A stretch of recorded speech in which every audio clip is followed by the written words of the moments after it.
Bonjour à tous, on se retrouve aujourd'hui dans une autre galaxie pour parler du réalisateur américain George Lucas, né un 14 mai 1944 à Modesto en Californie.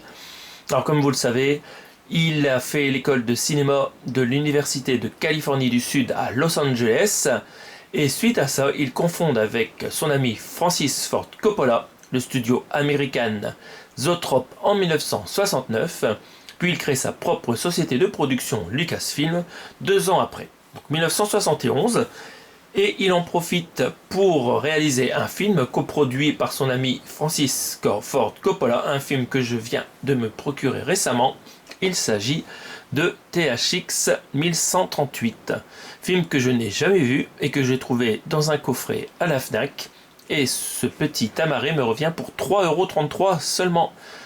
Donc ce film que j'ai jamais vu est un film de science-fiction avec une musique composée par Lalo Schifrin, celui qui a fait la musique de Mission Impossible. Et vous retrouvez en termes d'acteurs dans ce film Robert Duvall et Donald Pleasence. Donc c'est un film de science-fiction avec une société différente de ce que l'on connaît actuellement bien sûr. Et voilà, c'est un film que j'ai jamais vu, un peu expérimental. Et je pense que George Lucas avait fait un court-métrage sur un sujet avoisinant pendant ses études. Et donc là, il a étendu son scénario pour en faire un film. Donc on va regarder à quoi ressemble cette édition. Donc sur le recto, on voit un visage étrange avec une petite étiquette THX 1138. En bas, ça indique que c'est la version Director's Cut de George Lucas de ce film. Sur la tranche, on retrouve le nom du film, la longue mention que c'est une version Director's Cut de George Lucas et que c'est une édition Warner. On a le petit logo en bas. À l'arrière, alors pas mal d'informations. On va commencer par les specs techniques. En anglais, vous avez du 5.1 DTS HD Master Audio. Et en français, c'est aussi du 5.1 en Dolby Digital, pas mal. Et bien sûr, vous avez le sous-titrage en français. En termes de bonus, qu'est-ce qu'on a? Alors le film fait 1h29. Maintenant on va regarder les bonus. Vous avez le commentaire du co-auteur et réalisateur George Lucas et du co-auteur et concepteur sonore Walter Murch. Alors, qu'est-ce que nous avons comme autre bonus? Nous avons la piste sonore musicale et les effets sonores isolés. Vous avez des courtes séquences vidéo présentant le travail de pionnier de Walter Murch. 2 documentaires, une nouvelle génération de réalisateurs, les premières années de American Zoetrope, donc la première boîte de George Lucas, et Artifact from the Future, qui est le making-of de THX 1138. Vous avez le premier film d'étudiant de George Lucas, qui s'appelle Electronic Labyrinth THX 1138 4EB, donc le nom du court-métrage encore plus long que le nom du film, encore plus mystérieux. Un autre court-métrage d'époque, Chauve, et la bande-annonce originale est de ressortie de ce film qui est là en HD. Donc c'est une vision terrifiante du futur, mais surtout une étude captivante du présent selon le réalisateur George Lucas. Robert Duvall y incarne un humain dont l'esprit et le corps sont contrôlés par le gouvernement. THX essaie désespérément d'échapper à un monde où les pensées sont contrôlées. Ok, on voit le genre.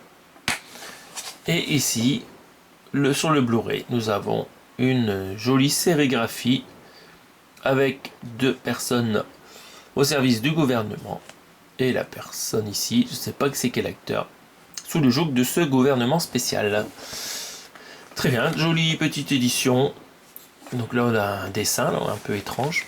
Jolie petite édition. Alors il existe en steelbook Blu-ray aussi pour une dizaine d'euros. Voilà, si un jour je peux le trouver pour moins de 10€, peut-être je le prendrai, mais voilà, ce Blu-ray m'a pas coûté cher, en neuf, 3,33€. À la Fnac, c'était pas mal. C'était dans le coffret Dystopie. On continue avec un deuxième achat, un film que je n'ai jamais vu, que j'avais pas dans la collection du tout. Il s'agit du steelbook 4K du film American Graffiti de 1973 que je me suis procuré sur Amazon Italie pour 16,40€ environ. Donc c'est une comédie et en même temps ça vous met en scène les jeunes à l'époque, donc en 1962 en Californie, à l'époque de George Lucas, quand il a fait ses études. Donc ça raconte l'histoire d'un groupe d'adolescents qui ont plein d'aventures au cours d'une seule nuit, comme ça en Californie. Ça se passe à Modesto, donc c'est la ville de naissance du réalisateur. Et voilà, ça vadrouille en voiture sur du rock and roll. En termes de musique de film, en fait, c'est tout des musiques connues de l'époque. Et en termes d'acteurs, vous retrouvez Richard Dreyfuss et Ron Howard, le réalisateur. On le retrouve aussi en acteur dans ce film. Donc cette édition Steelbook, c'est écrit en italien que c'est l'édition limitée 50e anniversaire. Et il y a le 4K et le Blu-ray. Alors si je l'ai pris en Italie, c'est parce qu'il y a aussi des versions françaises dessus. Alors on va regarder tout de suite les specs techniques. Le film a une durée, où est-ce qu'ils l'ont mis, d'1h52. Sur le 4K, vous avez de l'anglais en DTS HD Master Audio 5.1 et du français en 2.0 DTS. Oui, DTS. Et les sous-titres français qui vont bien. Et sur le Blu-ray, c'est de l'anglais en DTS HD Master Audio 2.0 cette fois. Et du français en DTS Mono 2.0 aussi. Voilà, c'est du mono pour le français. Et a priori, l'anglais est en meilleure qualité sur le 4K avec du 5.1. C'est sûrement une bande-son trafiquée. Donc si vous voulez la bande-son anglaise originale, il faut aller sur le Blu-ray tout simple. Et vous avez à chaque fois les sous-titres en français, française. Donc à l'arrière, vous avez bien sûr le flyer papier écrit en italien. Un petit collant ici, italien, mais c'est pas gênant vu que c'est pas sur le Steelbook.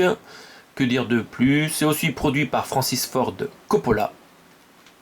Et voilà pour les infos techniques sur ce film. Donc on va le déblister. Alors a priori il y a un coup ici là. On va regarder en enlevant le plastique si c'est grave. Docteur. Alors on y va. Alors c'est du bon plastique bien dur. Oh là là.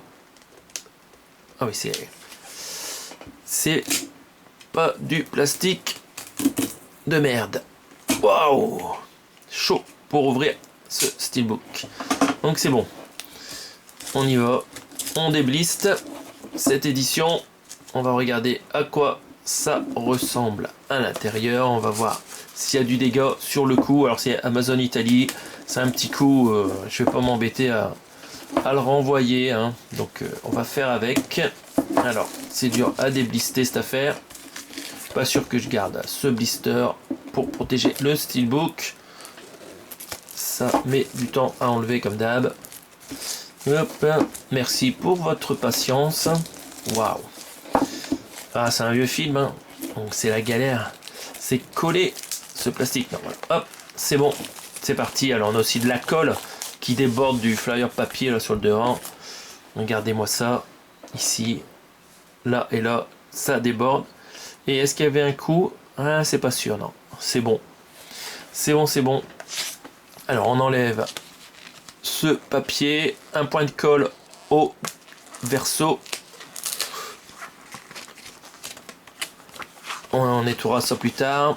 Ici, sur le dessus, un gros point de colle énorme. C'est parti. Et là, le point de colle qui a bavé. Ça vient bon. Waouh. Je sais pas ce qu'ils ont mis comme colle, mais je pense qu'il y a un gars qui s'est fait plaisir sur mon Steelbook là. Donc voilà, encore deux points de colle énormes ici là qu'il faudra enlever. Mais pas de dégâts a priori, je vois pas de coup à cet endroit là. Donc on va laisser la colle et j'enlèverai plus tard.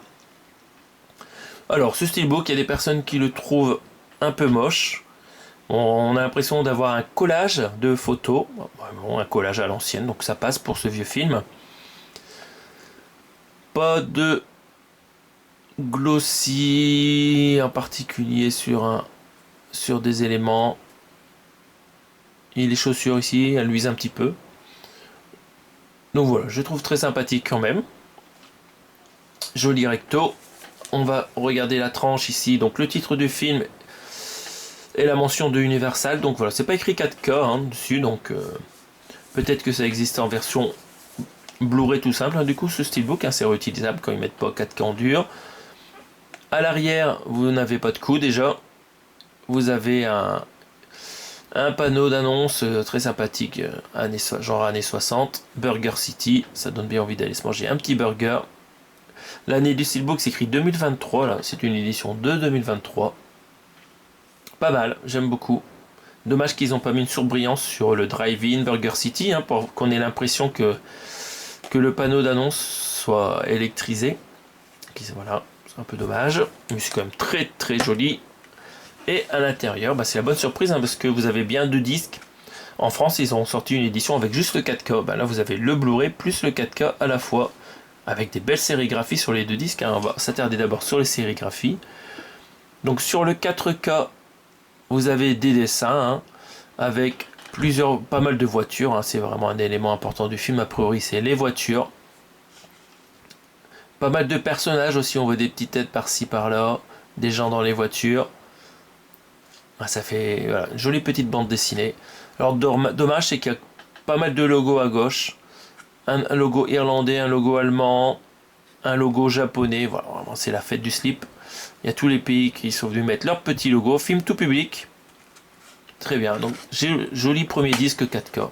Franchement, ça en jette. Bravo, bravo. Et le deuxième disque Blu-ray, il est pas mal. Là, on a une serveuse de l'époque avec ses patins à roulettes, genre patinage artistique d'ailleurs, avec des bottes qui remontent très haut. La petite pochette pour récupérer la monnaie et les tips. Et les burgers sur l'assiette. Très très sexy. Très très joli dessin encore une fois sur le Blu-ray. Franchement, c'est une super édition, je trouve, en termes d'illustration. Et en artwork interne, vous avez moult photos, encore une fois, genre mur à photos de l'époque. C'est très très joli. Donc les acteurs, je les reconnais pas. Là, je peux rien vous en dire. En tout cas, pour moi, c'est une très jolie édition. Je suis très content de le rentrer pour 16,38 €. C'est vraiment top. Donc George Lucas, bien sûr, j'ai ses autres films. J'ai La Guerre des Étoiles, j'ai Star Wars 1, 2, 3 aussi. Donc voilà, moi je pense que à part ces courts-métrages, j'ai donc tous les films de ce réalisateur tellement réputé. Quel dommage qu'il fasse plus d'autres films. Donc voilà, on se laisse là sur cette présentation de ces deux Blu-ray et Blu-ray 4K. Et on se retrouve prochainement pour d'autres présentations d'achat Blu-ray 4K Steelbook. Salut à tous!